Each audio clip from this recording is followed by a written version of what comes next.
the Ram 1500. Not their biggest one, but still pretty darn big.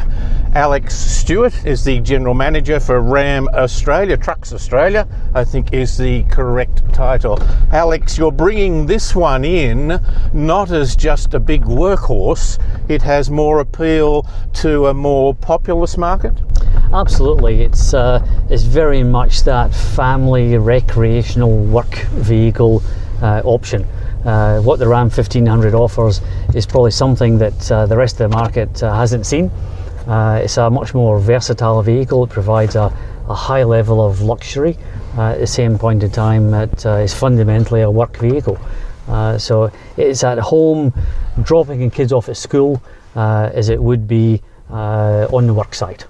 Yeah, and so it's not as truck-like, it is more pushing towards the SUV than ultimately the...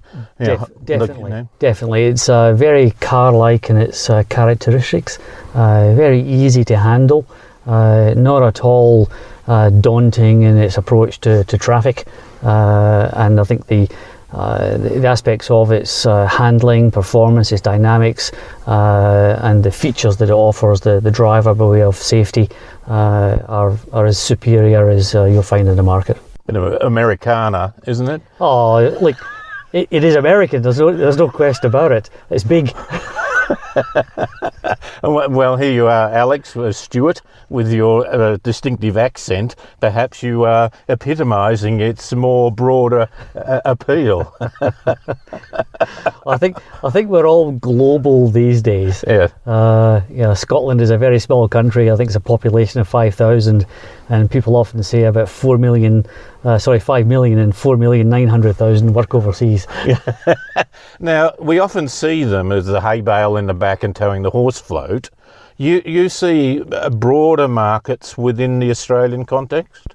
Yeah, like the 1500 is targeting that dual cab 4x4 pickup market, the upper segment, which has been the fastest growing segment for several years now. It's definitely the work, play, recreational vehicle market.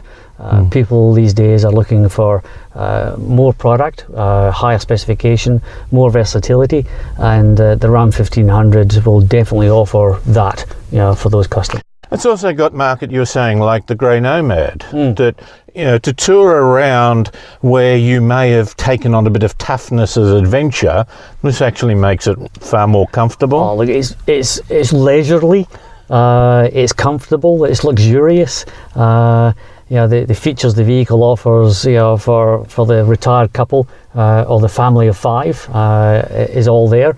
And yeah, look, the Grey Nomad and the recreational market is just one of the many potential customers. This vehicle and also the Ram 1500 Express would be at home on the building site. The tradesman could quite easily turn up on a building site with his tools in the back, and he would not be out of place. Particularly the Express. Yeah. I think you're targeting that more. This is more the upmarket. The Laramie is sounds like a cigarette. Sorry, I shouldn't. The more upmarket, more family, more less likely to have a bag of cement in the tray. Less likely to, but just not impossible. Just as easily it can, and that's the beauty of the vehicle. We're in this beautiful countryside. It's lovely, isn't it? Down here, just south of Bathurst. The regional area, what's your sort of urban region? Do you see it as really fulfilling a more rural area or an urban area? Well, actually, unlike the heavy-duty 2500 and 3500, which undoubtedly has been a more regional, rural type vehicle, I believe the Ram 1500 will be more of a metro vehicle. I can see that the majority of our sales will be more metro-centric. That doesn't mean to say we won't have a strong regional and rural opportunity. For sure it will, but the switch will be that I believe the majority of the sales will come from the metropolitan areas. Tradies and families. Tradespeople, families, small businesses, business people.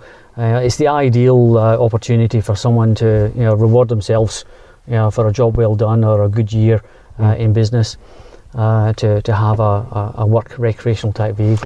It also makes a statement a little bit more than a traditional ute. Well, it does, but it's not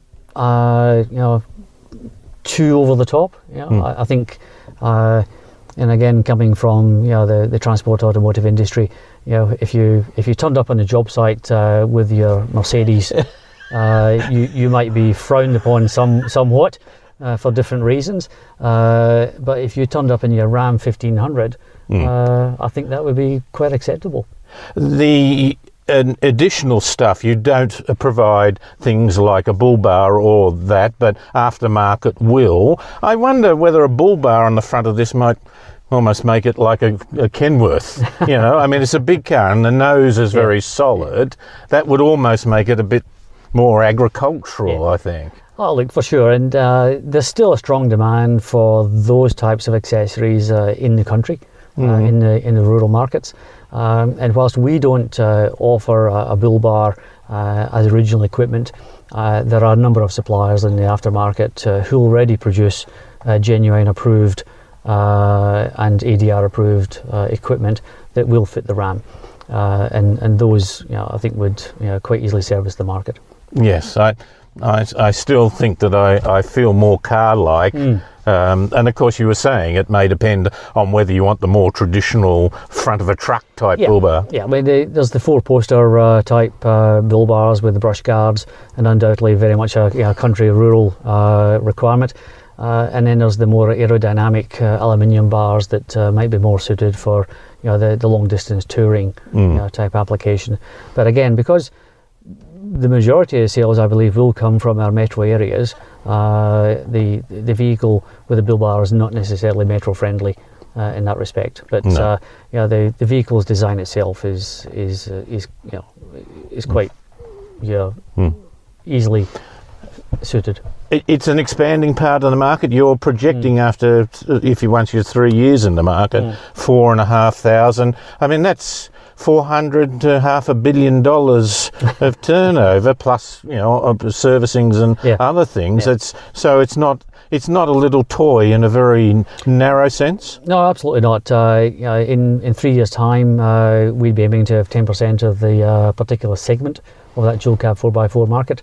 It is a significant number, 4,500 to 4,800 units in that third year of sales, and it will then present a respectable vehicle park, with vehicles nationwide.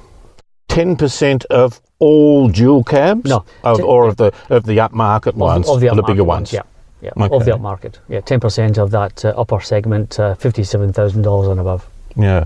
Do you think it will expand with competition and that, or with the way are you leading the market really? Because there's only other importers. I'm not going to ask you to comment on them specifically, but do you think you're taking the lead role in this part of the market? I think we're heading to the front, right? For sure. What we're offering the market is something that they've never had before, so it is unique in that respect. But at the same point in time, all of the other manufacturers are all working towards larger, more well-equipped, and ultimately more expensive vehicles. Because that's what the market has been looking for. Petrol V8 is perhaps not in the current trend in certain areas. Will you do other types of powertrains?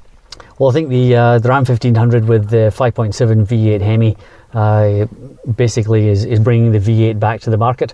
There's going to be a raft of customers that will be definitely looking at the V8 opportunity because it is the only one in the market. It was part of that market before. A significant part, and the return of the V8 I think will be looked at with great interest. But there will be a V6 diesel in the pipeline for what we think will be an early 2019 launch. You talked even about getting to hybrid. Do you think that might happen for this one or for the bigger ones? It's not on the current model lineup, but obviously the company is looking at hybrid. There are hybrids already in operation in the US, but at the moment they are not on the export market. There is the Rebel. This is not only just good, solid performance. This is almost in your face type of performance. The Rebel is definitely a unique vehicle. It's highly sought after, and likewise, it's not on the export list for our particular market. If it does come on the list, I'll be the first one to order it. I think your children and that, or your children will remember you in your street. Is that a reflection of how its success or not? I think the suburb will remember. Alex, lovely to talk to you. Thanks Pleasure. for your time. Thank Appreciate you. it.